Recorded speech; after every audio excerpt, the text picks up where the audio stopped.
Hi, this is Taya Jackson Scott, and I want to walk you through my tech infographics timeline that spans from 1990 through now, which is 2016.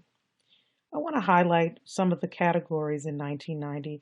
During that time, I started out working at a company called Lufthansa Sky Chefs, and the Sabre system was an airline system that assisted uh, those that worked there with booking flights and cancellations, reporting on time departures, and so forth. So I used the Sabre system for data analytics, but it was more of a manual process. I moved to another position in accounting, we use an AS400 system. Again, not that comprehensive. It was a lot of work to do, but it was not as automated as we would like. And then I used database systems called Paradox. So I'm really dating myself in this regard.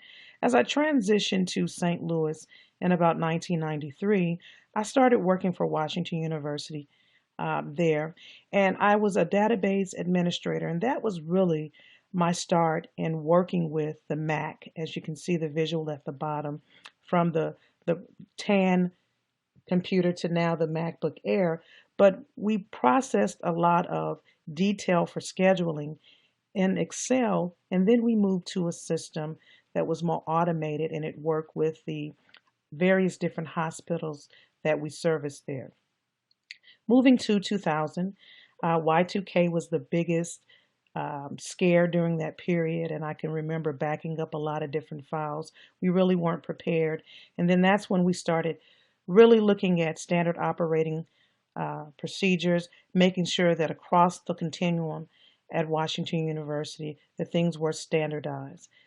We worked with enterprise platforms, the ERP systems, the resource platform systems. I'm very familiar with Banner. I worked with Banner at another institution called Meharry Medical College. And then we also worked with PeopleSoft as I moved from that point to Vanderbilt. Vanderbilt had a little bit more advances when it came to technology. Everything pretty much was automated, but there were various different systems. The eDog system was a ledger system. And then we used IDX, which was the billing system. Because it is a three-tier institution that deals with clinical research and teaching, we had COIUS, which was a grants system that we purchased from MIT to say, okay, all of a sudden we have all of these manual processes here in one area that was centralized. Decentralized work within the departments. And so what COIUS did was help us look at a shared service model. So we started using this automated system where we didn't have to wait and pass paperwork. It was all automated, which was a great, great deal. I do want to highlight that during the period of 2005, that telehealth was made a big impact between the provider, the patient. It was a more interactive process. And if you can see the visual of the nurse working with the patient doing some physical therapy. Blackboard introduction, and as I evolved into 2010, 2015, more innovations. I can say that there were less meetings, there were webinars that we attended. We had the ability to do drop boxes, survey monkeys.